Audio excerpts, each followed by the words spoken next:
जी अस्सलाम वालेकुम। कैफेट आज के लेक्चर का आगाज़ करते हैं। लेक्चर है दी 102A और आज का लेक्चर इजी लेक्चर है। छोटे छोटे 2-3 कंसेप्ट हैं, बल्कि अब तो बाकी का ऑडिट भी इजी ही है। अच्छा 2-3 दिन तो अभी भी है ना, इस लेक्चर के बाद भी 2-3 लेक्चर तो होंगे ना। तो हाँ 2-3 होंगे, 2-3। कल आखिरी क्लास नहीं है, कल आखिरी क्लास है। मैंने नहीं ज़्यादा परसों से पहले तो नहीं हो सकती। नहीं नहीं ऐसे नहीं, चले ऐसा ना हो हमें एक लेक्चर मज़ीद ऐड करना पड़े तो टाइम ज़ाया नहीं करते मज़ीद। भाईजान केस स्टडी आखिरी लेक्चर में भी इंशाल्लाह हम करेंगे, ठीक है। तो केस स्टडी की प्रैक्टिस करवानी है आपको, इसलिए एक आधे लेक्चर से कोई फ़र्क नहीं पड़ा। वैसे ही आ रहे हैं ना, जिस दिन आपके बाकी R2 ख़त्म होगा ना उस दिन मैं आपको नहीं बुलाऊंगा, ठीक है। अच्छा सैटरडे तक हमारा भी सिलेबस कंप्लीट हो जाएगा या शायद उससे पहले हो जाए। चले कोई नहीं, प्लानिंग में भी रिवाइज। अच्छा कल के लेक्चर में हम आज स्टार्ट करने जा रहे हैं। पहला हमारा लेक्चर जो है वो लेक्चर का पहला हिस्सा वो रिलेट करता है आईटी के चैप्टर से, ऐसा ही है। और हमने कल के लेक्चर में आईटी एप्लीकेशन कंट्रोल्स को स्टडी किया। इसमें एक कंट्रोल चेक डिजिट था, वो हमने नहीं स्टडी किया था, इसके अलावा बाकी कंट्रोल स्टडी किए थे। चेक डिजिट के अलावा कोई क्वेश्चन पूछना चाहते हो तो पूछ लीजिए। चेक डिजिट के अलावा कोई क्वेश्चन पूछना चाहते हो पूछ। किस किस किस एग्जिस्टेंस में क्या क्या कह रहा है? हाँ देखिए, कोड से मुराद एक कोड का कंसेप्ट सुन लीजिए। आपको जब जनरल एंट्री सिखाई जाती है ना यहाँ पे क्लासरूम में, आपको सिखाया जाता है सैलरीज डेबिट, सैलरीज पे की है क्या एंट्री पास होगी, salaries expense debit cash credit. Practice में कभी भी इस तरह एंट्री पास नहीं करती। प्रैक्टिस में होता है एक चार्ट ऑफ अकाउंट्स, आपने शायद सुना होगा। उसमें हर अकाउंट को एक न्यूमेरिकल कोड असाइन किया जाता है, ठीक है। और जब ट्रांजैक्शन रिकॉर्ड की जाती है ना तो वो सैलरीज एक्सपेंस, इंग्लिश को डेबिट नहीं किया जाता, इंग्लिश के अल्फाज नहीं लिखे जाते डेबिट में, वो काउंट कोड लिखा जाता है। वो ऑटोमेटिकली सिस्टम में वो आगे डिस्क्रिप्शन को उठा लेता है। इसमें गलती के चांसेस कम है, वरना अगर सैलरीज है इसमें अगर IE आगे पीछे हो गया वो तो नया अकाउंट जनरेट कर देगा सिस्टम आपका। वो आधी एंट्री किसी और जगह पे पड़ी होगी, आधी एंट्री किसी और जगह पे। तो इसीलिए प्रैक्टिस में याद रखिएगा सैलरीज डेबिट नहीं होंगे, हाँ जी काउंट कोड डेबिट होगा, ठीक है। क्लाइंट पे काम किया, इतना काम किया आज तक कोड याद है, 25,351 डेबिट और 58,500 क्रेडिट। इस तरीके से एंट्री होती थी, इन्वेंट्री डेबिट और पता नहीं पे पर कैश का अकाउंट था वो क्रेडिट, ठीक है। तो प्रैक्टिस में किस तरीके से इस कोड्स के जरिए से एंट्रीज हुआ करेंगे, ये ज़हन में रखिए। इसको वो कोड कह रहा है, तो बजाय ये कि वो ये कहे कि किसी का नाम सेम, नाम तो सेम हो सकता है ना, लेकिन कोड तो सेम नहीं होगा। आप इवन बैंक में जब जाते हैं अपना चेक डिपॉजिट कराने के लिए तो वो आपको काउंट कोड से, काउंट कोड चेक नंबर वार देखता है, पहले आपका अकाउंट पूछता है अकाउंट नंबर क्या है, उसको आपके नाम से गर्ज नहीं होती। तो प्रैक्टिस में एंट्री जितनी भी होंगी न्यूमेरिकल कोड के जरिए से डेबिट और क्रेडिट्स होंगी, ये ज़हन में रखिएगा। इसीलिए वो एग्जांपल्स बताते हुए बजाय ये कि किसी टी काउंट का नाम बताए, वो काउंट कोड का वर्ड यूज करता है। क्लियर हो गया जी? और कोई क्वेश्चन? इनपुट कंट्रोल्स हैं, एक एरर को आइडेंटिफाई करने के लिए एक से ज़्यादा टेस्ट डिफरेंट पर्पस के लिए। बिल्कुल। अच्छा एक चीज़ ध्यान में रखिएगा, एक एरर के लिए एक से ज़्यादा कंट्रोल्स भी हो सकते हैं, उसी तरह एक कंट्रोल एक से ज़्यादा एरर्स को भी डील कर सकता है। ये ज़हन में रखिएगा, ये इस तरह का कंसेप्ट हमने शायद पहले भी पढ़ा था कि एक इंफॉर्मेशन से एक से ज़्यादा रिस्क भी अराइज हो सकते हैं, याद है रिस्क असेसमेंट में रूल पढ़ा था। और उसी तरह एक रिस्क में एक से ज़्यादा इंफॉर्मेशन भी इंक्लूड हो सकती है, ठीक है। तो कंट्रोल जो है ना उसका पर्पस वेरी कर सकता है, ठीक है। आपको उसे डिफरेंट, यानी केस स्टडी में क्या एक कंट्रोल एक से ज़्यादा सिचुएशन में यूज़ हो सकता है? बिल्कुल हो सकता है। वो आपकी जजमेंट है कि आपको किस तरीके से यूज़ करते हैं। और कोई क्वेश्चन? जैसे अब ये जो हमने बैच टोटल पढ़ा था, सेल्स इनवॉइसेस के लिए यूज़ हो सकता है क्या? परचेज इनवॉइसेस में यूज़ नहीं हो सकता? उधर भी हो सकता है। ठीक है जी। तो एक कंट्रोल एक से ज़्यादा एरियाज में या एक से ज़्यादा जगहों पे यूज़ हो सकता है। और कोई क्वेश्चन?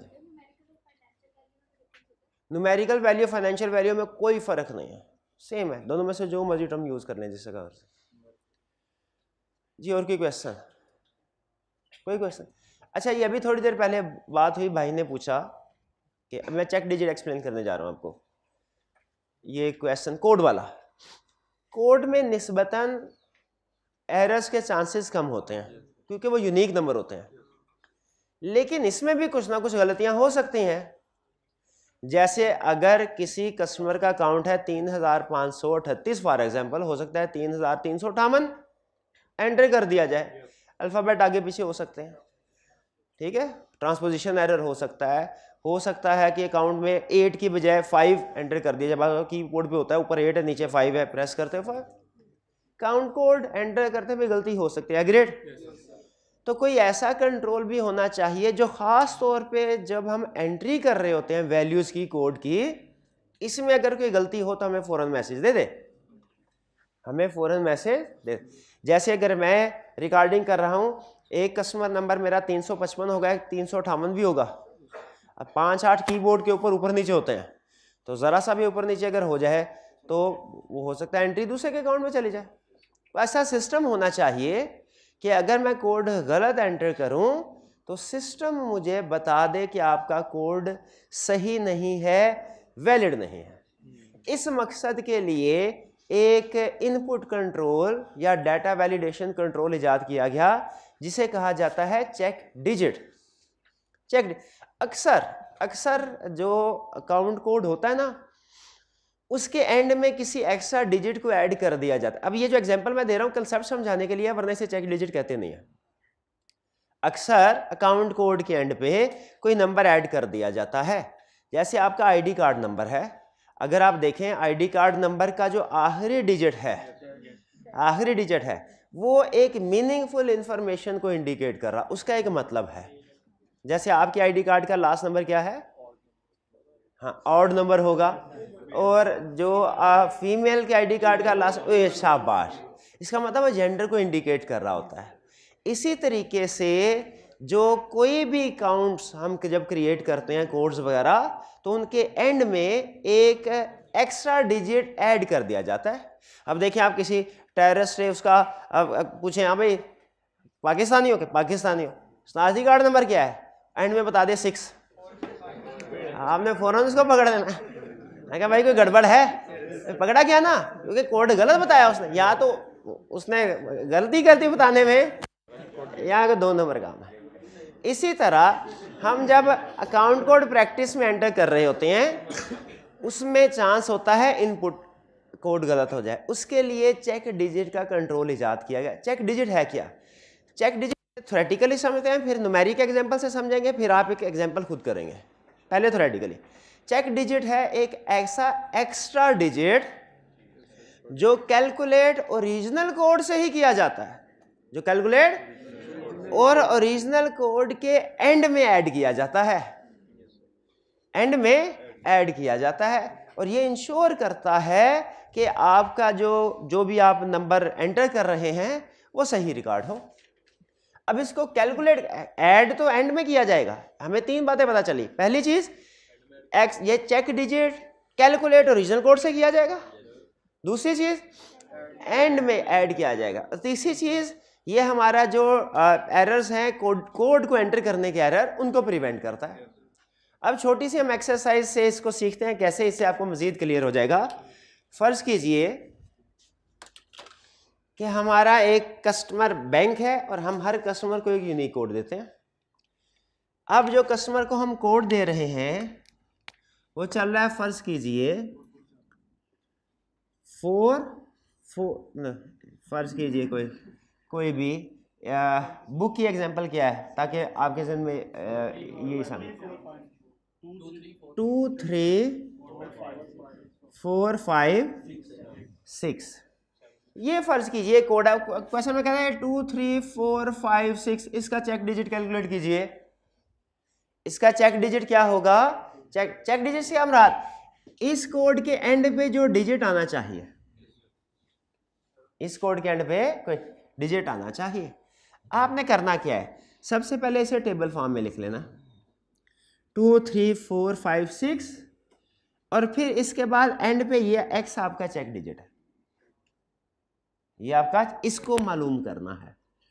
फिर आपने रिवर्स ऑर्डर में चलना है 1 2 3 4 5 6, ये हमारे वेट्स हैं। ये क्या है? हमारे वेट्स है। इन वेट्स का इससे कोई ताल्लुक नहीं है। इधर आप 7 8 2 7 5 ये भी लिख देंगे ना, ये इधर 1 2 3 4 5 भी आएंगे, ठीक है। अब आपने क्या करना है, इनको मल्टीप्लाई करके इनका सम कैलकुलेट करना है। इनको मल्टीप्लाई करके सम कैलकुलेट करना है। 2 6 12, 3 5 15, 4 4 16, 5 3 15, 6 2 12। अब ये x है, यानी ये अननोन है, इसको ऐड नहीं करना। ऐड करें, अब क्या हुआ? कैलकुलेटर यूज कर ले। 70। अब अगला स्टेप डिपेंड करता है आप मॉड्यूलस कौन सा यूज कर रहे हैं। मॉड्यूलस का मतलब है पहाड़ा कौन सा, टेबल कौन सा पहाड़। ये देखिए, जैसे आपने पढ़ा था ना, बाइनरी सिस्टम में सिर्फ 2 डिजिट्स होते हैं, 1 और 0, ठीक है। इसी तरह सिस्टम और भी होते हैं।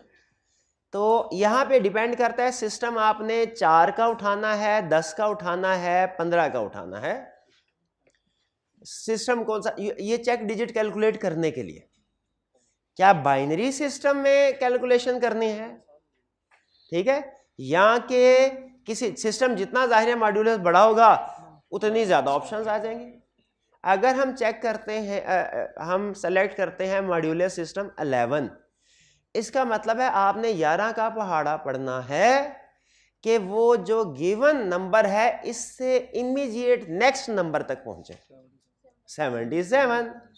तो आपने देखना है 77 जो हमारा टारगेट नंबर है, जहां तक पहुंचना है 11 में टारगेट नंबर हमारा 77 है उसमें, और ये जो नंबर मौजूद है इनमें कितने का फर्क है?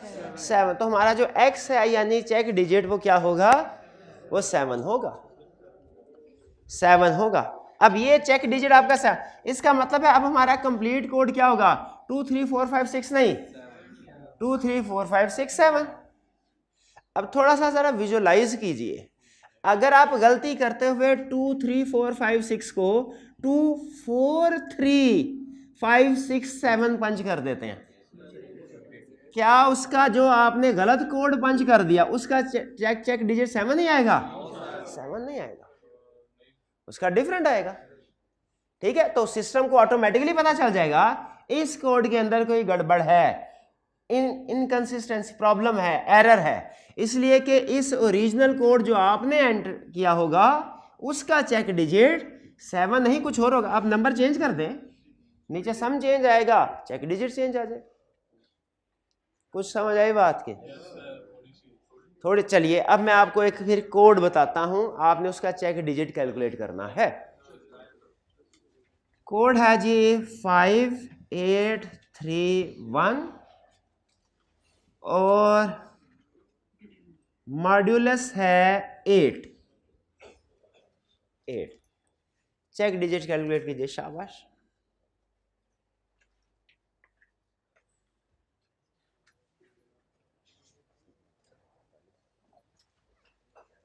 जल्दी से जल्दी, ये 45 सेकंड में आपको कैलकुलेट कर लेना चाहिए।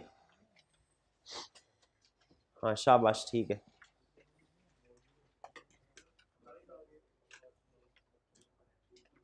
नाइन आ गया तो उसका मतलब कहीं गड़बड़ की है आपने। मॉड्यूलस से ज्यादा का तो नहीं ना होना चाहिए, बल्कि 8 के बराबर भी नहीं होना चाहिए। अगर वो एग्जैक्टली 8 में डिवाइड हो रहा है तो उसका मतलब 0 होगा। क्लियर हुआ मेरे भाई? हाँ शाबाश, करे करे करे करे इसको। 1 2 3 4 5, ठीक है। 5 5 25, 3 चौके 12, 8 या 24, एक दूनी दूनी 2 होता है, 3 नहीं होता चाचू।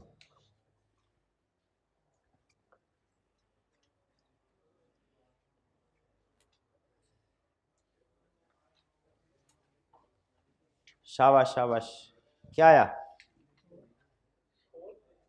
68। अब 8 का पढ़ा पढ़ना है, 72, 72। तो 72 और 68 का फर्क क्या है? 4। शाबाश। तो हमारा इसका चेक डिजिट क्या होगा? 4। क्लियर हो गया? ये चेक डिजिट क्या है?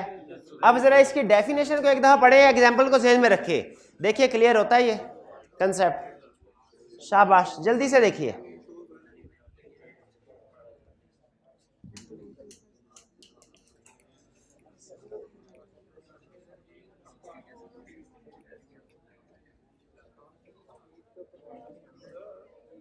जी जी, सॉफ्टवेयर के एग्जाम्पल है। और ये डेस्कटॉप कंट्रोल की लिखनी है, फटाफट लिखे फटाफट लिखे, बहुत देर पहुंच गया हूं बस। एग्जैक्ट आ जाए तो फिर आपका चेक डिजिट 0 होगा। मॉड्यूलस एग्जाम में दिया होगा, वो आपकी मर्जी है। वो जितना ज्यादा अच्छा हो वो आपके सिस्टम पे डिपेंड करता है, जितना ज्यादा हो उतना बेहतर है, उतनी ज्यादा ऑप्शन आती हैं। बहरहाल वो आपके सिस्टम पे डिपेंड करता है। एग्जाम में वो आपको अगर कैलकुलेशन करवाएगा तो ये आपको मेंशन करेगा। चलिए अब नेक्स्ट कंसेप्ट की तरफ चलें। नेक्स्ट कंसेप्ट जो आज हम स्टडी करने जा रहे हैं, अब देखिए, अब हमारा हो गया शिफ्ट। शिफ्ट कैसे हो गया? इस चैप्टर के 2 हिस्से थे। एक हिस्सा था हमारा मैनेजमेंट के पॉइंट ऑफ व्यू से कि टाइप्स ऑफ आईटी सिस्टम क्या है, आईटी कंट्रोल्स क्या हैं, उसके वाले से। और अब ऑडिटर के पॉइंट ऑफ व्यू से हम बात करने लगे। सबसे पहले अब एज ऑडिटर, ये चैप्टर जब आपने पहला हिस्सा पढ़ना है ना, मैनेजमेंट बन के सोचना है। और जब दूसरा हिस्सा कंप्यूटर असिस्टेड ऑडिट टेक्निक्स वाला पढ़ना है, ऑडिटर बन के सोचना है। अब सुनिए, जब आईटी सिस्टम दुनिया में नया नया आया, हमारे क्लाइंट्स ने आईटी सिस्टम यूज करना शुरू किया, उस वक्त देखिए आज के दौर नहीं थे। आजकल के दौर में तो 2-3 साल का बच्चा है ना, उसको भी आप मोबाइल दे दें, वो थोड़ी देर बाद कोई ना कोई गेम खेल रहा होगा, वो भी डाउनलोड करके, ऐसी गेम जो कि मोबाइल पे भी नहीं है। 3-4 साल का बच्चा आप देख रहे होंगे, उसके लिए टेक्नोलॉजी बिल्कुल एक नॉर्मल सी चीज़ है। लेकिन आज से 30-35 साल पहले जब ये टेक्नोलॉजी इनोवेट हुई, बिजनेसेस ने इसको यूज करना शुरू किया, तो ऑडिटर्स ने इसको एक स्पेशल चीज के तौर पे लिया, जैसे एक एक्सपर्ट फील्ड है। और उन्होंने कहा अगर हमारा क्लाइंट आईटी सिस्टम यूज कर रहा है, हमने आईटी सिस्टम को चेक करने के काबिल नहीं, क्योंकि हम आईटी एक्सपर्ट नहीं है। और फिर कहने लगे हम इसके काबिल, प्लस हमें चेक करने की जरूरत भी नहीं। चेक क्लाइंट का आईटी सिस्टम चेक करने के, भाई देखें, क्लाइंट ने अगर अपना आईटी सिस्टम यूज कर रहा है, इसका मतलब है वो फाइनेंशियल स्टेटमेंट्स प्रिपेयर करने में आईटी सिस्टम यूज कर रहा है, ठीक है। और हमने ये पहले पढ़ा हुआ है कि यहां पे आपको एक्सप्लेन करना है, यहां पे ये बस इस बॉक्स के अंदर आपने देखना है कि ये है हमारा इनपुट, ये प्रोसेसिंग, ये आउटपुट। अगर क्लाइंट आईटी सिस्टम यूज कर रहा है, ये है इंटरनल कंट्रोल, ये है फाइनेंशियल स्टेटमेंट्स, ये है ट्रांजैक्शन। ऐसे होता था ना जी। क्लाइंट अगर आईटी सिस्टम यूज कर रहा है तो वो उसके इंटरनल कंट्रोल सिस्टम का हिस्सा है, तो पुराने जमाने के ऑडिटर कहते थे, याद है आपको वो approach, substantive approach, transaction based approach. सब शुरू के ऑडिटर क्या कहते हैं, हमारा काम सिर्फ और सिर्फ ट्रांजैक्शन, फाइनेंशियल स्टेटमेंट को चेक करना है, इंटरनल कंट्रोल चेक करना नहीं है। तो उस वक्त के ऑडिटर ने ये कहना शुरू किया कि चूंकि जो हमारी असल रिस्पॉन्सिबिलिटी तो फाइनेंशियल स्टेटमेंट्स को चेक करना है, हमने इंटरनल कंट्रोल पे ओपिनियन थोड़े देना है, इसलिए हमें इंटरनल कंट्रोल को चेक करने की जरूरत नहीं, और इसका मतलब इंटरनल कंट्रोल को चेक करने की जरूरत नहीं तो आईटी सिस्टम को भी चेक करने की जरूरत नहीं, क्योंकि आईटी सिस्टम इंटरनल कंट्रोल ही है। आईटी सिस्टम इंटरनल कंट्रोल ही है। हाँ, फाइनेंशियल में प्रिपेयर होने में ये यूज जरूर हो रहा है, ठीक है, लेकिन हमने असल में ओपिनियन है फाइनेंशियल स्टेटमेंट, अगर हम फाइनेंशियल स्टेटमेंट को चेक कर लें कि वो ठीक है, और इसको चेक करने के दौरान वेरिफिकेशन के लिए इसमें जो ट्रांजैक्शन रिकॉर्ड हुई हैं वो हम ट्रांजैक्शन भी वेरीफाई कर लें, आउटपुट भी वेरीफाई कर लें, इनपुट भी वेरीफाई कर लें, तो प्रोसेस के चक्कर में पड़ने की जरूरत ही क्या है। ये अप्रोच थी। इस अप्रोच में जो क्लाइंट आईटी सिस्टम यूज कर रहा था, ऑडिटर उसको हाथ भी नहीं लगाता था, चेक नहीं करता था। इस अप्रोच को कहते हैं auditing around computer. Auditing around computer का मतलब क्या है? कंप्यूटर को नहीं छेड़ा जाना, कंप्यूटर के इर्द गिर्द की अकाउंटिंग, यह ऑडिटिंग अराउंड कंप्यूटर। एक दूसरा कंसेप्ट भी आया, वो दूसरा कंसेप्ट ये कुछ अर्सा ऐसे ही चलता रहा। अच्छा, इसमें प्रॉब्लम ये होती थी फिर कि अगर तो इनपुट और आउट, दो प्रॉब्लम्स थे, एक प्रॉब्लम छोटी एक बड़ी।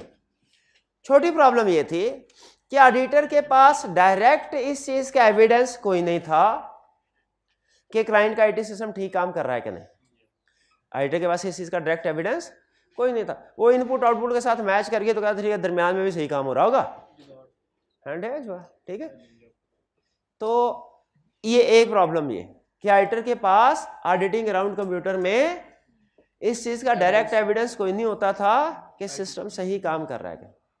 दूसरी बड़ी प्रॉब्लम, अगर तो फाइनेंशियल स्टेटमेंट में सेल्स की फिगर ट्रांजैक्शन के साथ मैच कर जाए फिर तो कोई मसला नहीं, लेकिन अगर कहीं पे इनपुट में और आउटपुट में फर्क आ जाए, इनपुट किया 18,000 और उधर आउटपुट में ट्रांजैक्शन रिकॉर्ड होगी फॉर एग्जांपल 16,000 की, अब ये 2,000 किधर गया और बैलेंस शीट डाली है, तो उसका मतलब कहीं ना कहीं तो 2,000 गया है, किस जगह गया है? अब ये ढूंढना, देखें डोर है ना, डोर के एक सिरे से चलें तो उसके एंड तक आप पहुंच सकते हैं, लेकिन आपने यहाँ पे डोर का दरमियान में जो रास्ता है उसको चेक ही नहीं करते। डोर का एक सिरा मौजूद है, दूसरा सिरा मौजूद है, दरमियान में कहीं गड़बड़ हुई है, क्या आप इसको आईटी सिस्टम को चेक किए बगैर गड़बड़ मालूम कर सकते हैं? नहीं। दूसरी प्रॉब्लम ये होती थी कि अगर तो इनपुट आउटपुट मैच हो जाए ओके, फिर कोई प्रॉब्लम नहीं, लेकिन अगर इनपुट आउटपुट में फर्क आ जाए इसको रिकंसाइल करना अजाब बन जाता था, क्योंकि आईटी सिस्टम को तो चेक किया नहीं जा रहा था। तो कुछ अरसा तक ऑडिटिंग अराउंड कंप्यूटर के तहत काम होता रहा। बताइए क्या आप एग्री करते हैं कि ये अप्रोच ठीक थी? बहरहाल उस वक्त चूंकि आईटी सिस्टम नया था, आपको पता है जब भी कोई नई चीज आती है तो जनरल अप्रोच हमारी यही होती है, हम उसको अडॉप्ट करने में थोड़ा टाइम लेते हैं। प्रॉब्लम तो है लेकिन जल्दी अडॉप्ट कर लेना, करना तो है काम, पढ़ना तो है, आखिरी महीने भी पढ़ना है, पहले महीने भी पढ़ना है, तो पहले महीने से पढ़ना फिर आखिरी महीने में पढ़ना कम होगा। तो प्रॉब्लम अभी क्विकली हमने हमारे प्रोफेशन ने आईटी सिस्टम को अडॉप्ट नहीं किया, लेकिन फिर जैसे जैसे कुछ ऐसे फ्रॉड सामने आते गए जिनमें आईटी सिस्टम को यूज किया गया था, जैसे बैंकिंग सिस्टम में आईटी सिस्टम यूज होता था, उसमें कुछ ऐसे फार्मूला थे जिसमें इंटरेस्ट की कैलकुलेशन गलत हो रही थी। अब उसमें इंटरेस्ट की कैलकुलेशन, चूंकि उसमें न्यूमरस ट्रांजैक्शन होती है इंटरेस्ट, तो छोटा सा एरर भी बहुत बड़ी प्रॉब्लम का बायस बन जाता था। इसीलिए ऑडिटिंग प्रोफेशन ने, आईएएसबी ने डिसाइड किया कि अब हमने आईटी सिस्टम को दूर नहीं करना, उसे करीब लेके आना है। हम भी आईटी सिस्टम सीखेंगे, हम भी क्या था, लोहे को लोहे से काटेंगे। क्लाइंट अगर आईटी सिस्टम यूज कर रहा है, हम भी आईटी सिस्टम यूज करेंगे। क्लाइंट की आईटी सिस्टम का मुकाबला हमारा आईटी सिस्टम यूज करेगा, हमारा आईटी सिस्टम। अब देखिए, हमने क्लाइंट का आईटी सिस्टम, जिस दिन फैसला किया ना हमने क्लाइंट का आईटी सिस्टम चेक करना है, क्योंकि आईटी सिस्टम में बहुत से फ्रॉड सामने आना शुरू हो गए, उसी दिन हमने आईटी को सीखना शुरू कर दिया। बताइए हमने आईटी को सीखना क्यों शुरू? क्योंकि अगर क्लाइंट का आईटी सिस्टम आपने चेक करा ना, अपना आईटी सिस्टम, अगर आपने ये देखना है कि ट्रांजैक्शन सही प्रोसेस हो रही है, तो इस आईटी सिस्टम में वॉक थ्रू टेस्ट नहीं कर सकते। हाँ, वो तार के अंदर थोड़ी घुस जाएंगे, वो अंदर ट्रांसफर हो रहा है डाटा और आप भी उसके साथ ट्रांसफर हो रहे हैं। वो तो आपको अपना कोई आईटी वाली चीज ही याद करनी पड़ेगी और जैसे डमी डाटा उस सिस्टम के अंदर फेंकना पड़ेगा जो सिस्टम के अंदर घुस जाए सारी जगहों पे और सामने ले जाए आउटपुट क्या एक्सपेक्टेड। इसीलिए फिर एक दूसरी अप्रोच आई। इस दूसरी अप्रोच को कहा जाता है ऑडिटिंग थ्रू कंप्यूटर। नाम से जाहिर है, अराउंड कंप्यूटर का मतलब क्या, इर्द गिर्द घूमते रहो, कंप्यूटर में ना घुसो। ऑडिटिंग थ्रू कंप्यूटर का मतलब क्या है, कंप्यूटर के अंदर घुसो और कंप्यूटर की भी मदद लो, through computer, with the help of computer audit करो। तो ऑडिटिंग थ्रू कंप्यूटर में हम क्या करते हैं, कंप्यूटर की हेल्प से ऑडिट प्रोसीजर परफॉर्म करते हैं। तो ये दो बड़े कंसेप्ट हुए, इनमें फर्क समझ आ गया? ऑडिटिंग अराउंड कंप्यूटर और ऑडिटिंग थ्रू कंप्यूटर में क्या फर्क है? चलिए अब आगे चलने से पहले कुछ क्वेश्चंस कर लें हम। ऑडिटिंग टॉपिक खत्म करके फिर क्वेश्चन करें, चलें ऐसे कर लेते हैं। जब ऑडिटिंग थ्रू कंप्यूटर हमने फैसला कर लिया तो इसका मतलब अब हमने कंप्यूटर्स को इस्तेमाल करना है अपने ऑडिट प्रोसीजर्स में। इसको हम कहते हैं, अब देखिए, cats, computer assisted audit techniques. Computer assisted audit techniques में हम क्या करते हैं, कंप्यूटर की असिस्टेंस लेते हैं। नाम के ऊपर फोकस करना है, CAAT, कैट मतलब कंप्यूटर असिस्टेड ऑडिट टेक्निक्स। क्या है, कंप्यूटर की असिस्टेंस लेना, किस लिए, ऑडिट प्रोसीजर परफॉर्म करने में। यानी इन शॉर्ट, आप जब कोई भी ऑडिट प्रोसीजर परफॉर्म करने में कंप्यूटर को यूज करते हैं, आप कैट्स यूज कर रहे हैं, कैट्स यूज कर रहे हैं। इवन आप क्लाइंट को ईमेल करते हैं, आप कैट्स यूज कर रहे हैं। आप एक्सेल के ऊपर, एक्सेल समझते हैं सॉफ्टवेयर, अब तो कोर्स भी आएगा आपका। एक्सेल के ऊपर आप पिछले साल के डाटा और इस साल के डाटा को कंपेयर करते हैं, कैलकुलेटर की बजाय एक्सेल के ऊपर आप कैट्स यूज कर रहे हैं। प्रैक्टिस में रिपोर्ट के डिफरेंट टेम्पलेट्स होते हैं, अभी तो आपको याद करना पड़ता है, क्वालिफाइड ओपिनियन की वर्डिंग क्या है, एमसीक्यू ऑफ मैटर की वर्डिंग है। प्रैक्टिस में फर्म्स ने ऐसे सॉफ्टवेयर इजाद किए हुए हैं, आप ऑप्शन पे क्लिक करते जाते हैं, भाई कौन सी रिपोर्ट, क्वालिफाइड, आगे ऑप्शन आ जाएगी स्कोप लिमिटेशन मिस स्टेटमेंट, आगे ऑप्शन आ जाएगी किस एरिया में है, डेटर्स में, क्लिक, आगे ऑप्शन आ गई, डेटर्स में क्या प्रॉब्लम है, प्रोविजन नहीं बनाए, अमाउंट्स पूछेगा और फिर आपको पूरा पैराग्राफ बना के दे देगा। लेकिन अभी आपको खुद याद करना पड़ेगा, अभी नहीं, ये प्रैक्टिस में जाएंगे फिर होगा। जब फर्म आपको लैपटॉप देगी और फिर लैपटॉप के साथ अपना जो सॉफ्टवेयर बनाया वो ऑडिट करने का, वो तो उस वक्त आप ये काम अभी नहीं कर सकें, अभी तो आपको खुद याद करना पड़ेगा। तो ये क्या है, कैट्स की एग्जाम्पल है। अच्छा मुझे ये बताइए यार, भाई थोड़ा सा जल्दी कर ले, मुझे ये बताइए कि कैट्स जो है वो किस स्टेज पे यूज हो सकता है। कंप्यूटर असिस्टेड ऑडिट टेक्निक्स जो है वो हर स्टेज पे यूज हो सकती है, वो स्टार्ट ऑफ द ऑडिट भी, ड्यूरिंग ऑडिट भी, या इन शॉर्ट वो रिस्क असेसमेंट स्टेज पे भी यूज हो सकते हैं कैट्स, वो टेस्ट ऑफ कंट्रोल पे भी यूज हो सकते हैं। सब्सटैंटिव, इस बात को पक्का रखना है। कैट्स क्या होते हैं, कैट्स कंप्यूटर को आपने यूज करना है ऑडिट प्रोसीजर। डेफिनेशन अब देखें कैट से बनता क्या है, डेफिनेशन ऑटोमेटिकली दिल में बैठ जाएगी। कैट्स के यूजेस क्या है, 3, हर जगह यूज है, रिस्क असेसमेंट में भी, टेस्ट ऑफ कंट्रोल्स में भी, सब्सटैंटिव प्रोसीजर में भी। जब रिस्क असेसमेंट में हम इसको यूज करते थे तो इसे कहा जाता था फ्लो चार्ट।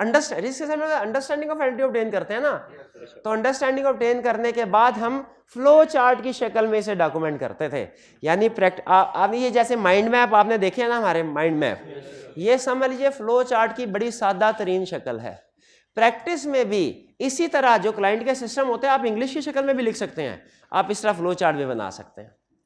जब आप खुद से टाइप करके लिख रहे होते हैं, पहले सेल्स का पर्सन आया, वो उनको सेल्स ऑर्डर डिपार्टमेंट गया, उसके बाद उसकी क्रेडिट अप्रूवल हुई, फिर सेल्स ऑर्डर उसने लिमिट देखी, रिजेक्ट कर दिया वगैरह, जब आप तो वो शायद कैट्स नहीं है जब आप इंग्लिश की शक्ल में लिख रहे हैं। लेकिन जब आप सॉफ्टवेयर के ज़रिए से इसको यूज़ करते, कंप्यूटर को यूज़ करते हुए फ्लो चार्ट बना रहे हैं डॉक्यूमेंट करने के लिए, तो ये कैट है। तो जो हमारे कैट्स हैं वो रिस्क असेसमेंट के तौर पे भी हो सकते हैं, टेस्ट ऑफ सब्सटेंटिव प्रोसीजर। जब रिस्क असेसमेंट के तौर पे यूज़ हो इन्हें कहा जाता है फ्लो चार्ट। जब टेस्ट ऑफ कंट्रोल के तौर पे यूज़ हो इन्हें कहा जाता है टेस्ट डाटा। और जब सब्सटेंटिव प्रोसीजर के तौर पे यूज़ हो तो इन्हें कहा जाता है ऑडिट सॉफ्टवेयर। क्लियर हुए बात? यानी अगर कैट्स को हम यूज़ करते हैं रिस्क असेसमेंट के तौर पे, कैट्स को यूज़ करते हैं रिस्क असेसमेंट के तौर पे, तो इन्हें क्या कहा जाता है? Flow chart. अगर कैट्स को यूज़ करेंगे टेस्ट ऑफ कंट्रोल के तौर पे तो कहा जाता है टेस्ट डाटा। और अगर हम कैट्स को यूज करते हैं सब्सटेंटिव प्रोसीजर के तौर पे तो कहा जाता है ऑडिट सॉफ्टवेयर। भाई ये क्लियर हुआ? अच्छा, पहले हमारे सिलेबस में तीनों थे, फ्लो चार्ट भी, टेस्ट डाटा भी और ऑडिट सॉफ्टवेयर भी। लेकिन अब भाई हो गया काम सारा, रेड पेन मुझे दे दें बस, ठीक है जज़ाकल्लाह। पहले, लेकिन अब हमारे सिलेबस में से उसने फ्लो चार्ट को एक्सक्लूड कर दिया। इसलिए देखिए मैंने आपको वो फ्लो चार्ट कटवा दिया था ना, कि सिलेबस में से देखा टाइटल में रह गया था, अगली दफा वो भी निकाल देंगे फ्लो चार्ट के। इसका मतलब क्या है? अब हमने जो कैट्स को यूज करना है वो या तो टेस्ट ऑफ कंट्रोल के तौर पे यूज करना है या सब्सटेंटिव प्रोसीजर के तौर पे यूज करना। क्लियर? अगर कैट्स की कितनी टाइप्स है, अब कोई आपसे पूछे ना कैट्स की कितनी टाइप, आपने 3 टाइप्स नहीं बतानी, आपने कहना है कैट्स, एग्जाम में क्वेश्चन पूछा कहना कैट्स की 2 टाइप्स, उसने कहा कौन कौन सी? आपने कहना है टेस्ट, अगर टेस्ट डाटा और ऑडिट सॉफ्टवेयर, तो कहना है दोनों में फर्क क्या है?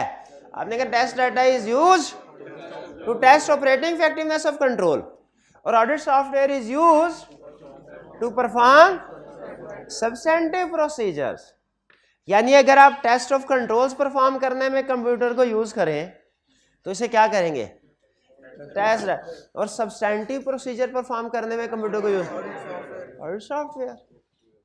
अच्छा बताइए, क्या कैट्स के कोई फायदे हैं? जैसे ही कैट्स के फायदे पूछे आपने इसको सिंप्लीफाई कर लेना, ऐसे पूछ रहा है जैसे कंप्यूटर के फायदे, क्योंकि कैट्स बेसिकली कंप्यूटर ही है ना। हाँ थोड़ा सा, लेकिन सिर्फ ऑडिट प्रोफेशन के हवाले से आपने एग्जांपल्स लेके आने हैं। क्या कोई बिल्कुल फायदे? क्या ट्रांजैक्शंस जो हैं वो एक्यूरेटली और कंप्लीटली रिकॉर्ड हो जाती हैं, क्योंकि आईटी कंट्रोल्स जो होते हैं, आप कैट्स जब यूज करते हैं तो आईटी कंट्रोल्स भी अप्लाई करते हैं, इससे गलतियां आपकी आ जाती हैं। अभी पढ़ा ना एप्लीकेशन कंट्रोल्स। फिर large volume of data, computer के जरिए से काम, आपका कंप्यूटर फास्ट है, वो ज्यादा लार्ज ट्रांजैक्शन कर लेता है। ये तो स्टैटिस्टिकल सैम्पलिंग में भी पढ़ा था हमने, याद है एडवांटेजेस ऑफ स्टैटिस्टिकल। फिर हम कंसंट्रेट करते हैं जब काम ऑटोमेट हो जाते हैं, जब काम कंप्यूटर आर्टिफिशियल इंटेलिजेंस यूज करना, परफॉर्म करना शुरू कर दे, तो हम क्या करते हैं? हम फारिग हो जाते हैं? नहीं, हम जजमेंटल एरियाज में काम करना शुरू, क्योंकि आर्टिफिशियल इंटेलिजेंस बहरहाल आर्टिफिशियल है, रियल इंटेलिजेंस, नेचुरल इंटेलिजेंस नहीं है। तो हम जजमेंटल एरियाज के ऊपर फोकस करना शुरू कर देते हैं। Advantages clear? क्या इसके कोई डिसएडवांटेज भी है? क्या डिसएडवांटेज है? हार्डवेयर। अच्छा, ये अगर आप ट्रेनी स्टूडेंट बन के सोचेंगे ना, आपको कोई डिसएडवांटेज नहीं लगेगा, लेकिन अगर आप फर्म का पार्टनर बन के सोचेंगे ना, फिर डिसएडवांटेज समझ आएंगे। हार्डवेयर की कॉस्ट है, सॉफ्टवेयर की कॉस्ट है, सॉफ्टवेयर भी, हार्डवेयर भी, सॉफ्टवेयर भी। सॉफ्टवेयर लिया तो फिर इसको पीरियडिकली अपडेट भी करना पड़ेगा, जैसे स्टैंडर्ड डिवाइस हुए सॉफ्टवेयर अपडेट करना पड़ेगा। फिर ट्रेनिंग भी प्रोवाइड करना पड़ती है एम्प्लॉइज को, वरना इनको पता ही नहीं चलता कि हमने सॉफ्टवेयर यूज कैसे करना है। यह सब का खास तौर पे जो आपके इनिशियल क्लाइंट या छोटे क्लाइंट होते हैं ना, जब आप इनिशियली कैट्स को यूज करें उस वक्त अच्छी खासी कॉस्ट होती है। पहली दफा जाहिर है जब हार्डवेयर आप बाय करेंगे इसीलिए वो कहता है कि नॉर्मली जो आपके छोटे क्लाइंट्स हैं ना, उन पे कैट्स को यूज ना करें। अगर कोई बड़ा क्लाइंट है ना जिसमें आप बिलिंग भी अच्छी आनी है, उसमें इतनी अच्छी इन्वेस्टमेंट करें। कैट्स को यूज करना याद रखिए रिक्वायर्ड नहीं है। क्लियर जी, यहां तक साथ है, कंसेप्ट समझ आ रहे हैं? फिर से क्विक रिवीजन करते हैं पहले आगे चलने से पहले, ताकि मुझे तसल्ली हो जाए। सबसे पहले बताइए, कंप्यूटर के हवाले से ऑडिट करने की दो बड़ी अप्रोचेस। पहली अप्रोच ऑडिटिंग अराउंड कंप्यूटर, दूसरी approach auditing through computer. Auditing around computer हालांकि अब ऑब्सोलीट हो चुकी है, कहीं कहीं यूज होती है। जैसे क्लाइंट अभी भी कुछ ऐसे हैं जो सिर्फ मैनुअल सिस्टम पे काम कर रहे हैं, वहां पे क्लाइंट का सिस्टम ही मैनुअल है, आपने कैट्स क्या करना है। तो लेकिन ज्यादातर अभी ऑब्सोलीट हो चुकी है। ऑडिटिंग अराउंड कंप्यूटर में क्या होता है कि जो क्लाइंट का इंटरनल प्रोग्राम है, ऐसे ऑडिट नहीं किया जाता। क्या किया जाता है, इनपुट को आउटपुट यानी फाइनेंशियल स्टेटमेंट के साथ कंपेयर किया जाता है, और output compared with expected value. ठीक है, कि हमारी एक्सपेक्टेड वैल्यू जैसे एनालिटिकल प्रोसीजर में होता था। ठीक है, आपने इनपुट को आउटपुट के साथ कंपेयर कर लिया, आउटपुट जितना आपका अंदाजा था उतना ही है, खत्म कहानी। ठीक है, और ऑडिटिंग थ्रू कंप्यूटर में क्या करते हैं हम, कैट्स कंप्यूटर्स को इस्तेमाल करते हैं अपने प्रोसीजर परफॉर्म करने में। अच्छा, ऑडिटिंग अराउंड कंप्यूटर अब नॉर्मली यूज नहीं होती। कहीं कहीं छोटे क्लाइंट्स में या ऐसे क्लाइंट्स जो आईटी सिस्टम यूज नहीं करते, यूज नॉर्मली यूज क्यों नहीं यूज होती, इसमें प्रॉब्लम्स क्या थे? एविडेंस नहीं था आपके पास कि ये सही वर्क कर रहे हैं, और दूसरा no evidence of operating effectiveness of IT system, और दूसरा अगर कोई डिस्क्रिपेंसी आ जाती थी इनपुट और आउटपुट की, उसे रिजॉल्व करना बड़ा मुश्किल होता था। अच्छा, अब ऑडिटिंग थ्रू कंप्यूटर, इसमें कंप्यूटर को इस्तेमाल कर कितने फेजेस में यूज कर सकते हैं? वैसे तो तीनों फेजेस में यूज कर सकते हैं, लेकिन अब करंट सिलेबस के मुताबिक हम हमेशा दो कहेंगे। कैसे? टेस्ट ऑफ कंट्रोल्स में, सब्सटैंटिव प्रोसीजर में।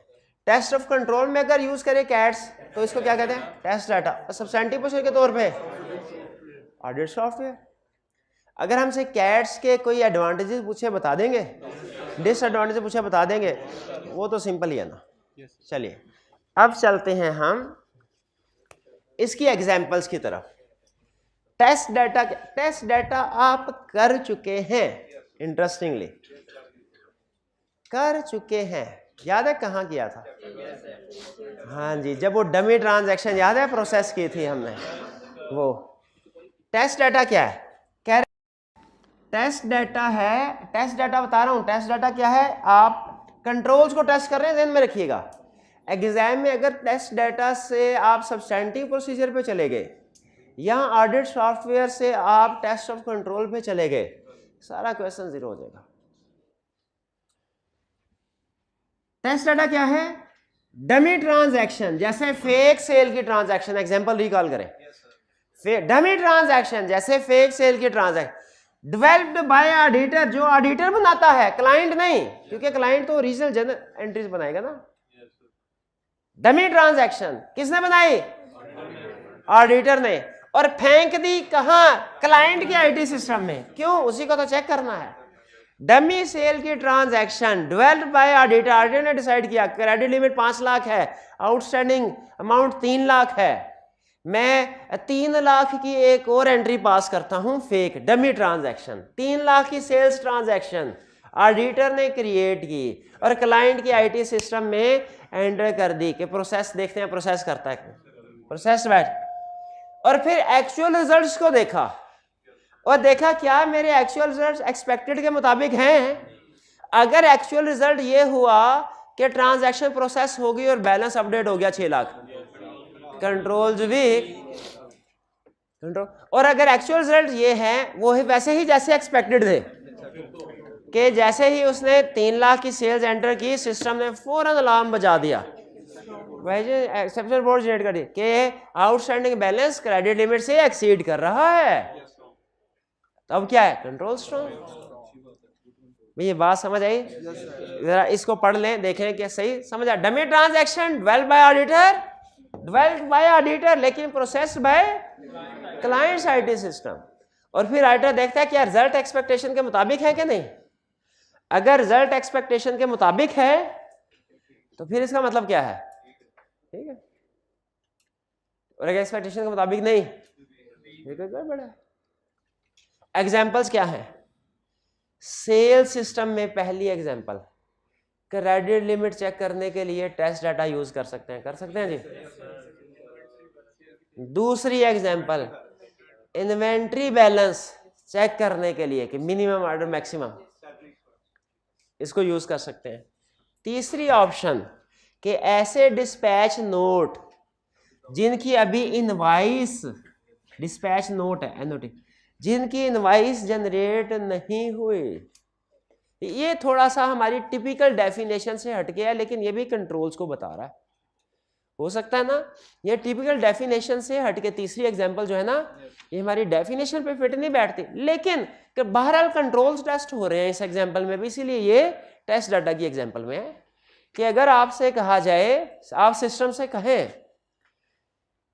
क्या जितने भी डिस्पैच नोट है उतनी इनवाइसेस होनी चाहिए, अगर मैं मैनुअली आपसे कहूं, फर्ज कीजिए आईटी से कैश यूज नहीं कर रहे, ए भाई जितने भी डिस्पैच नोट है ना चेक करो सबकी इनवाइस बन गई कि ऐसा नहीं चीजें डिस्पैच कर दी इनवाइस रेज ही नहीं की। आप क्या करेंगे, आप जाएंगे डिस्पैच नोट पकड़, हर डिस्पैच नोट के साथ देखेंगे इनवाइस अटैच हुई है कि नहीं, cell invoice, serial number, time लगेगा। यही अगर आप कैश को यूज कर लें, आप कमांड देंगे उसको कि एक्सेल के अंदर आपने वो देखा वो क्या वी लुकअप फार्मूला होता है, ये डिस्पैच नोड है इसको सेल इनवाइसेस में सर्च करो, उसमें भी सेल इनवाइस में भी ट्रेल बनाया होता है ना, पूरा रिकॉर्ड बन रहा होता है। अगर उसमें आ गया सेल इनवाइस ठीक, अगर जिस डिस्पैच नोट की सेल इनवाइस नहीं आई हाईलाइट कर दो, वो विद इन सेकेंड्स हाईलाइट कर देगा। इसका मतलब है कंट्रोल्स वीक है। हम डिस्पैच डिपार्टमेंट चले जाएंगे, हम कहेंगे तुम रोज का काम रोज नहीं करते, बल्कि कुछ तो ऐसी ट्रांजैक्शन कभी भी नहीं करते, कहेंगे सर ये बात तो किसी को भी नहीं बताई थी, मैंने आपको कैसे पता चले? टेस्ट डाटा, गुड डिस्पैच, जितने गुड डिस्पैच नोट है सबके अगेंस्ट इनवाइस होनी चाहिए। मैं एग्जांपल समझ आई, ये है टेस्ट डाटा। लेकिन टेस्ट डाटा क्लियर होगी ये बात, लेकिन अभी नहीं, मैं इतना डिटेल नहीं लेके जाना चाह रहा आपको, सिर्फ बेसिक कंसेप्ट। अब ऑडिट सॉफ्टवेयर है, ये जो उसने प्रॉब्लम्स कही हैं ये मैं कल आपको बताऊंगा, नहीं अभी नहीं, अभी मैं ज्यादा अहम काम जो आई कैप पूछ सकता है, ज्यादा अहम काम की तरफ आपको लेके जाना चाह रहा हूं। ऑडिट सॉफ्टवेयर, ऑडिट सॉफ्टवेयर क्या है? सब्सटेंटिव प्रोसीजर के लिए यूज किए जाते हैं। आपने सिंपल डेफिनेशन और एग्जाम्पल, आज के लेक्चर में मैं आपको टेस्ट डाटा और ऑडिट सॉफ्टवेयर में सिर्फ दो कंसेप्ट सिखाना चाह रहा हूं, डेफिनेशन और एग्जाम्पल। टेस्ट, बाकी अगर कोई कंसेप्ट है वो आज नहीं सिखाऊंगा, कल सिखाऊंगा। टेस्ट डाटा में डेफिनेशन और एग्जाम्पल सीख ली हमने। अब audit software, audit software 1 minute में कंप्लीट हो सकता है अगर आपने सब्सटेंटिव प्रोसीजर्स पढ़े हुए हैं, सब्सटेंटिव पर चैप्टर 10 पढ़े हैं, भूल गया कोई, मैंने भी पढ़े रहा है। सुने, आपसे आई क्या पूछेगा, कहेगा बताओ आप कैसे ऑडिट सॉफ्टवेयर यूज करेंगे डेटर्स में, डेटर्स के एरिया में ऑडिट सॉफ्टवेयर कैसे यूज करें। आपके जहन में डेटर्स के प्रोसीजर्स आ जाएं सारे, आगे इनमें से जो जो प्रोसीजर आप कंप्यूटर के जरिए परफॉर्म कर सकते हैं ऑडिट सॉफ्टवेयर की एग्जांपल में लिख दे। जैसे मैंने कहा how would you use audit software in auditing of receivable system, auditing of receivable बताए स्टेप। उन्होंने कहा सर सैम्पलिंग में बेहतरीन स्ट्रेटिफिकेशन भी ना कर ले, साथ ही स्ट्रेटिफिकेशन ऑफ डेटर्स में यूज कर सकते हैं ऑडिट सॉफ्टवेयर। एनालिटिकल प्रोसीजर, अच्छा थोड़ा सा अगर आप स्पेसिफिक हो जाए तो ज्यादा बेहतर है। इन कैलकुलेटिंग, हाँ, in calculating data turnover ratio, या in comparing with last year figure, और एजिंग, बेहतरीन एजिंग रिपोर्ट आसानी से जनरेट कर देगा। हम क्या, एक दो एग्जांपल और दे दें। प्रोविजन की एक्यूरेसी, प्रोविजन की कैलकुलेशन में, शाबाश। रिकैलकुलेशन, नहीं रिकंसिलिएशन, हमें रिकंसिलिएशन जजमेंट वाला काम है। रिकंसिलिएशन थोड़ा जजमेंट वाला काम है, ये वो खुद शायद ना बना पाए। चले 4-5 भी हो गए काफी। हाँ, ओवरड्यू डेटर्स की लिस्ट एक्सट्रैक्ट करनी हो, ये लिस्ट वगैरह एक्सट्रैक्ट करनी हो ना, ये तो वो कहता फिल्टर। जब कभी कैट्स आए, आप एक्सेल और वर्ड की एग्जांपल को ध्यान में ला सकते हैं। एक्सेल और वर्ड को यूज करना, ये भी कैट्स होते हैं। कुछ समझ आए? अच्छा बताइए फिर, इन्वेंट्री सिस्टम में कैट्स को कैसे यूज कर सकते हैं? अब एक सबसे पहले रिक्वायरमेंट समझे। उसने लफ्ज बोला कैट्स, इसका मतलब है आप टेस्ट डाटा भी, कैट्स में दोनों आ जाते हैं ना, टेस्ट डाटा और सॉफ्टवेयर में। आपने टेस्ट डाटा की भी एक दो एग्जांपल दे सकते हैं, ऑडिट सॉफ्टवेयर की तो देनी देनी है, ठीक है। तो एक आप वो इन्वेंट्री लिमिट की एग्जांपल दे सकते हैं, ठीक है। अच्छा, फिर इसके बाद ऑडिट सॉफ्टवेयर में कैसे यूज कर सकते हैं? इन्वेंट्री टर्नओवर रेशियो कैलकुलेट करने में, शाबाश, एजिंग रिपोर्ट में, सैम्पलिंग करने में, स्ट्रेटिफिकेशन में, परफॉर्मेंस मटेरियलिटी कैलकुलेट करने में, एनआरवी की कैलकुलेशन में, बिल्कुल आइटम वाइज एनआरवी की कैलकुलेशन आसानी से हो जाएगी। तो आपने वो पर, अच्छा लेकिन फिजिकल वेरिफिकेशन ना लिख दीजिएगा, एक्सटर्नल, हाँ ऐसे ना कुछ नोट है वो बिल्कुल ही छाप देते हैं सारा कुछ नहीं, आपने सिर्फ वही प्रोसीजर लिखने होंगे जो कि कैट से रिलेटेड। तो आज के लेक्चर में, अभी तक हमने सिर्फ इतना ही पढ़ना था, ये कंसेप्ट सारे कंप्लीट हो गए, सिर्फ आपने कुछ पास्ट पेपर के क्वेश्चन प्रैक्टिस करने हैं। आज के लेक्चर में जो आपके लिए सबसे अहम चीज है वो क्या है? पढ़ सारा लेना है। हमने लर्निंग ऑब्जेक्टिव 4 पढ़ा है, हमने 5 पढ़ा है, और हमने 6 में सिर्फ एग्जाम्पल्स पढ़ी हैं।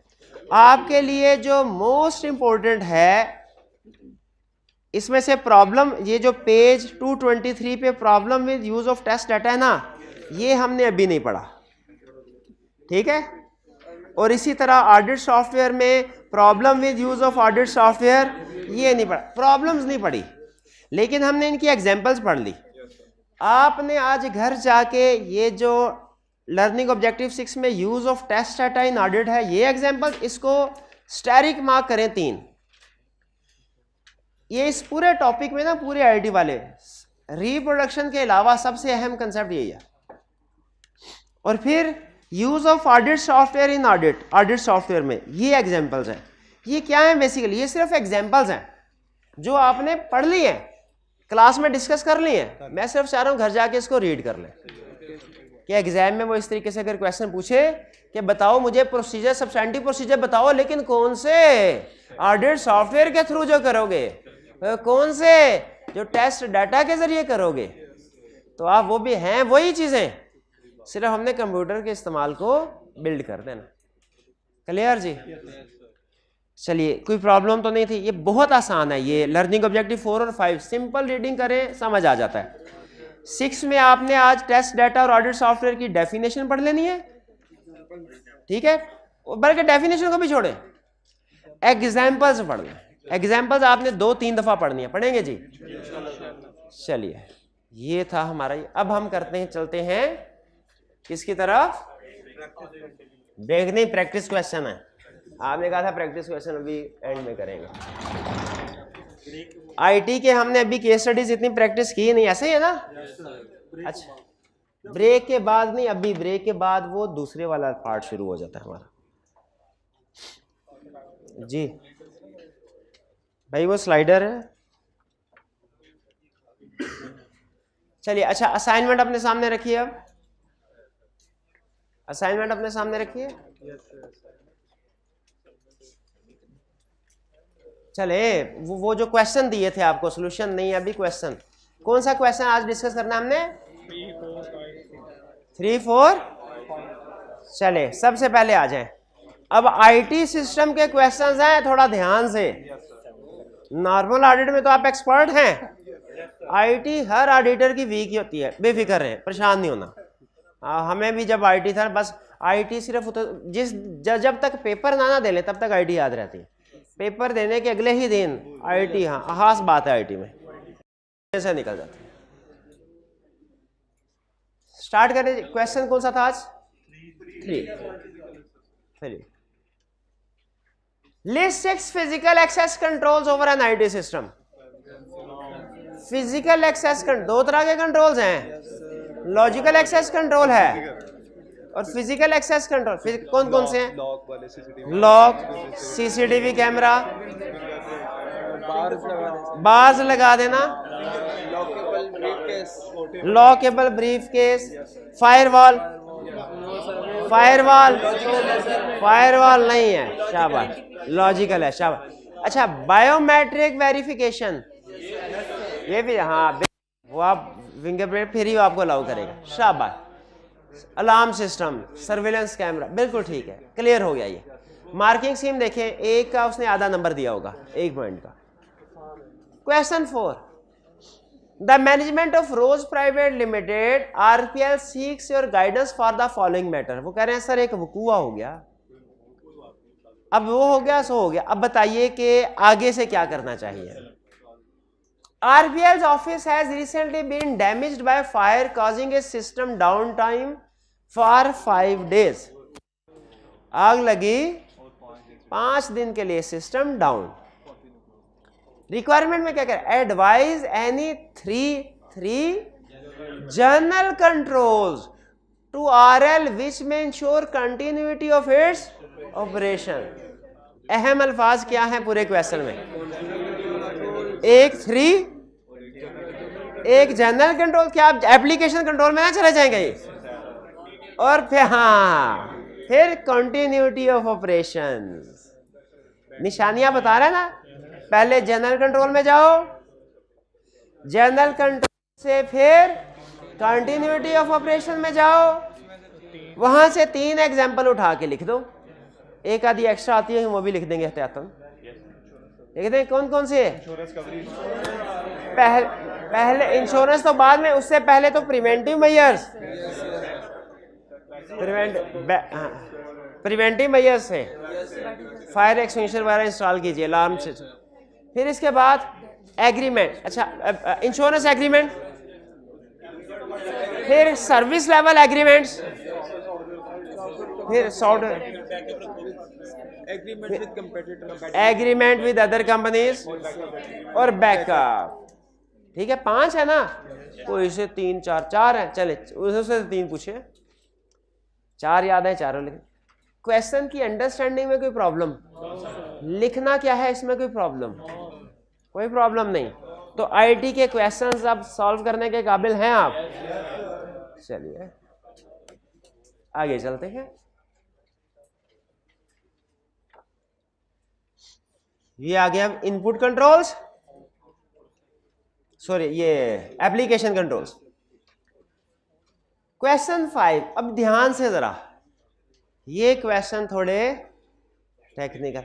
अगर ये क्वेश्चन आपने कर लिए इसका मतलब है आईटी सिस्टम के एक्सपर्ट हैं आप। 3 क्वेश्चन 4, 5, 6, ये sorry 5, 6, 7। Part A, differentiate between general IT controls and application controls. Define कर देंगे। रिलेट टू ऑल और मेनी एप्लीकेशन, जनरल कंट्रोल, और रिलेट टू स्पेसिफिक एप्लीकेशन। अच्छा, वो जो support functioning of other applications, ये किस में आता था? General control. बेहतरीन, डिफाइन कर देंगे।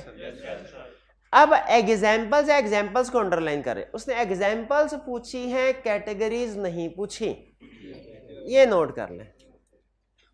इसलिए एप्लीकेशन कंट्रोल्स में आप controls over input processing output नहीं लिखेंगे, बल्कि क्या एग्जांपल लिखेंगे? Existence test, range test, sequence test,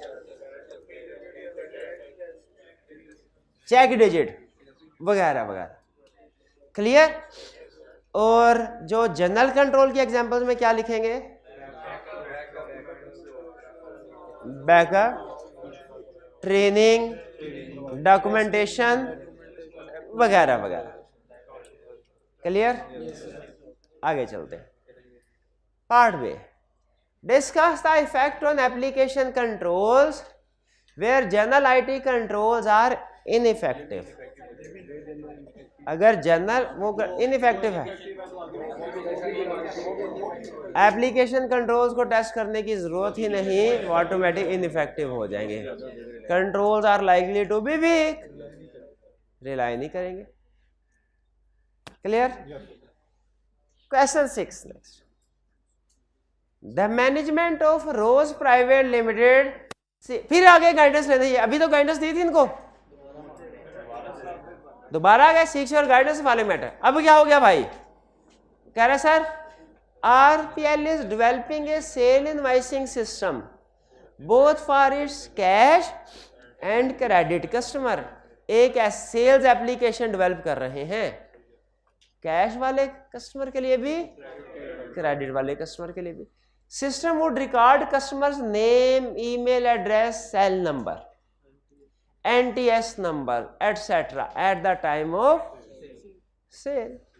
यानी उस कस्टमर की सारी डिटेल आ जाएगी, नाम, पता, मोबाइल नंबर वगैरह वगैरह। ठीक है, ऐसा फॉर्म बनाना चाह रहे हैं। Required briefly discuss any 4 application controls with the help of examples which should be incorporated in the system to ensure completeness and accuracy of data। सबसे पहले अंडरलाइन किया 4 को, फिर इसके बाद एप्लीकेशन कंट्रोल्स को, जिससे पता चल गया हमने एप्लीकेशन कंट्रोल में जाना है। अब एप्लीकेशन कंट्रोल्स में हमने इनपुट पे जाना है, प्रोसेसिंग में आउटपुट पे के मास्टर फाइल या स्टैंडिंग डाटा पे।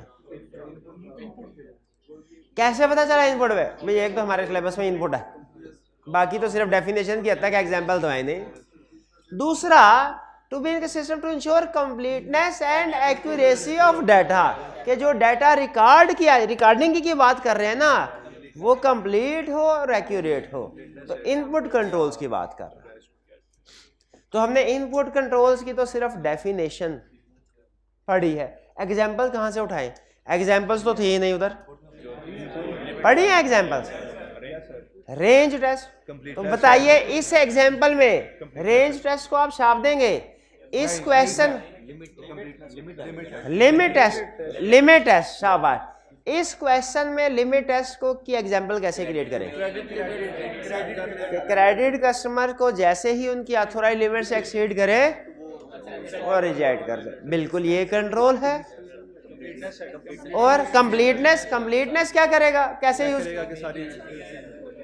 कि अगर कोई भी फील्ड जो रिक्वायर्ड है फिल नहीं हुई, फॉर्म प्रोसेस ना करे। शाबाश, सोचते जाएं और एग्जिस्टेंस टेस्ट कैसे यूज होगा इस सिस्टम में? कि क्रेडिट सेल उसी कस्टमर की प्रोसेस करे जो जिसकी क्रेडिट लिमिट अप्रूव की गई है, जो क्रेडिट ऑथोराइजेशन डिपार्टमेंट की लिस्ट में एग्जिस्ट करता है, जो अप्रूव्ड क्रेडिट कस्टमर की लिस्ट में एग्जिस्ट करता है। जैसे परचेजेस में होता है ना कि सिर्फ अप्रूव्ड सप्लायर से हो, उसी तरह क्रेडिट सेल में भी होता है अप्रूव्ड कस्टमर से हो, जिनको क्रेडिट लिमिट अप्रूव्ड की गई है। और क्या? चेक डिजिट, ताकि कस्टमर का जो कोड है वो सही रिकॉर्ड हो। अगर गलत कस्टमर का कोड एंटर हो, इसको रिजेक्ट कर दे। आप कोई भी कंट्रोल, इनपुट कंट्रोल्स की एग्जांपल उठा के सोच सकते हैं कि इस सिस्टम में कैसे यूज होगी, सारी रेलिवेंट है। सॉल्यूशन में उसने 4 ही दी होंगी, लेकिन इसके अलावा भी आप सोच सकते हैं, लेकिन उसको इस एग्जांपल से रिलेट करना पड़ेगा। असल काम ये है। कुछ समझ आ रही बात की? जी, ये जो एग्जांपल्स हैं, मतलब लिमिट टेस्ट वगैरह और बैच टोटल, सर हम मतलब इनमें स्पेसिफिकली क्या है?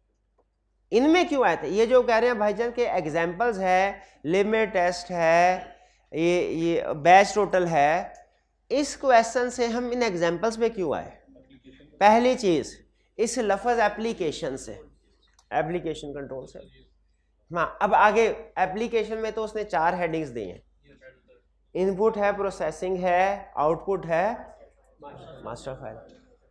इसकी एक है रीजन ये कि और किसी की एग्जांपल दे दें, लेकिन दूसरी जो बेहतर लॉजिक है वो ये कि वर्डिंग पढ़े, which should be incorporated in this system to ensure completeness and accuracy of data. आपको मकसद बता रहा है, क्या मकसद से कैटेगरी का पता चल जाता है? जनरल कंट्रोल में भी ऐसे ही होता था ना, मकसद से कैटेगरी का पता चल जाता है। यहां पे भी वो कह रहा है कि जो इनपुट डाटा है वो सही हो, ये इंश्योर करना है। तो कौन से कंट्रोल्स होने चाहिए? इनपुट वैलिडेशन कंट्रोल्स होने चाहिए। कंट्रोल्स, इनपुट वैलिडेशन कंट्रोल्स होने चाहिए। 6 क्लियर है मेरे भाई? चल आगे चलते हैं। 7, ये थोड़ा अजीब था, इजी था ना करें। कितने स्टूडेंट्स को ये इजी लगा? कितनों के लिए मुश्किल था? कितनों के लिए मॉडरेट? चले देखते हैं क्या कहता है, लेकिन ये अच्छा क्वेश्चन है और ये आईकैप के टेस्टिंग लेवल के लिहाज से डिफिकल्ट है। यानी आईकैप इस चैप्टर में जिस लेवल की टेस्टिंग कर रहा है ना, तो ये हायर लेवल का क्वेश्चन कह रहा है। Identify and briefly describe one specific application control. Application control general की तरफ जाना ही नहीं है। In respect of each of about type of errors to reduce risk of such error. हम इसका बताया, रिस्क उसने बताया, कंट्रोल्स हमने बताना, उसको बता के फिर एक्सप्लेन भी करना है, लेकिन एक्सप्लेनेशन की तरफ हम नहीं जाएंगे, वो तो रट्टा ही छापना है। मैं सिर्फ आपसे पूछूंगा कंट्रोल कौन सा, उसकी जस्टिफिकेशन कैसे डिसाइड किया। Advanced Limited was an in-house developed integrated system uses for all its accounting operational needs. AL has been facing following issues in transaction processing. पहला issue, while processing batch of 30 purchase invoices, it was noticed that 3 invoices of suppliers were posted twice in the account. Duplication check बेहतरीन। Batch total या transaction count, batch total भी ठीक है, batch total से भी आपको पता चल जाएगा मैन्युअली, लेकिन इसमें जो ज्यादा बेहतर मुझे लग रहा है और ज्यादा डुप्लीकेशन कंट्रोल। ठीक है, क्वेश्चन की इंफॉर्मेशन हमें ज्यादा उस तरफ लेके जा रही है। दोनों में से कोई भी एक सिलेक्ट कर ले, दोनों इसलिए लिखे हैं कि दोनों में से आप कोई सिलेक्ट कर लेंगे तो वो ठीक होगा, क्योंकि सिर्फ डुप्लीकेशन लिखता तो बैच वाले कहते सर बैच कंट्रोल भी तो पकड़ लेगा इस एरर को, सिर्फ बैच लिखता तो डुप्लीकेशन आ गया सर, ये भी तो जहन में आया था कि नहीं? सच से बताना, डुप्लीकेशन कंट्रोल आ गया था। आगे चलते हैं। Some instances have been identified in which AL's accountant had posted the amount received from customer in some other customer's account due to a typing error of customer code. कल आपको समझ नहीं आया होगा, आज फौरन पिक कर लिया आपने। चेक डिजिट, कोड की गलती हो गई, फिर उसके बाद चेक डिजिट को डिस्क्राइब भी करते ना। Clear? C third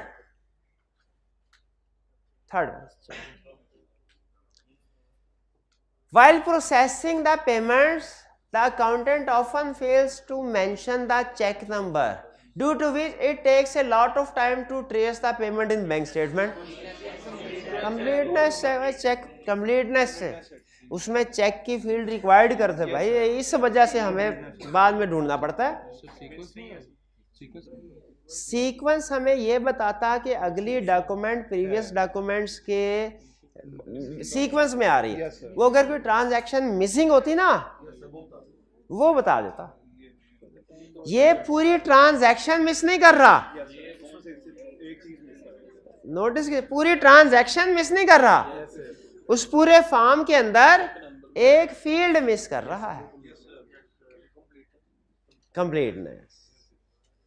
last, while recording inventory movements, accountant had used incorrect inventory codes.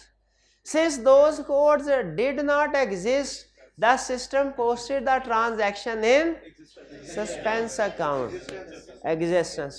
वैसे इसमें मेरा ख्याल चेक डिजिट भी हो सकता है क्योंकि कोड की गलती है, लेकिन ज्यादा एग्जिस्टेंस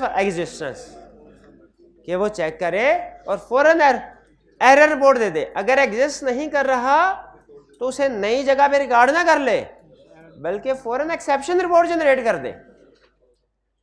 उसने गलती क्या की, एक्सेप्शन रिपोर्ट जनरेट करने की बजाय ठीक है। तो यहां पे हमने एग्जिस्टेंस कंट्रोल इंप्लीमेंट करना है, जो चेक करेगा ट्रांस एग्जिस्ट करता है कि नहीं करता तो ट्रांजैक्शन भी रुक जाए। क्लियर? आईटी के क्वेश्चन अब आपने देख लिए, ज्यादा मुश्किल नहीं होते अगर आपने कंसेप्ट याद किया है। ज्यादा मैंने आपको पहले बता दिया था आईटी का हमारा, इसमें प्रॉब्लम सिर्फ ये होती है कि हमारे नॉर्मल ऑडिट से हटके है जरा थोड़ा। आईटी की फील्ड असल में अकाउंटिंग और ऑडिटर की टिपिकल फील्ड समझी नहीं, लेकिन है, आपको पता है अब तो आईटी हर जगह पे है, किसी भी फील्ड में चले जाए। इसीलिए कुछ बेसिक कंसेप्ट आई के आपने सिलेबस में इंक्लूड किया, लेकिन मुश्किल नहीं। क्लियर? आज आपने फिर क्या क्या चीज़ सीखी? घर वाले जाके पूछेंगे हाँ भाई चैप्टर 13 पढ़ाया सर ने? तो क्या किया आपने? 2 काम किए। एक कल वाला जो लेक्चर था उसकी केस स्टडीज की, और दूसरा वो सारा पढ़ लेना है। खास तौर पे टेस्ट डाटा की एग्जाम, आपने कहा घर का पीछे हो जाए, सर ने मुझे याद आ गया, सर ने कहा था एग्जाम्पल्स पढ़नी है। हाँ, टेस्ट डाटा की एग्जाम्पल्स, ऑडिट सॉफ्टवेयर की एग्जाम्पल। क्लियर जी? चलिए अब 7 मिनट की ब्रेक आपको दी जा रही है। 60 नहीं, 7 मिनट, 9 नहीं, चले ना मेरी ना आपकी, 8 पे डन करें। 8 मिनट के बाद लेक्चर इंशाल्लाह स्टार्ट हो जाना। चले जी, पास कीजिए।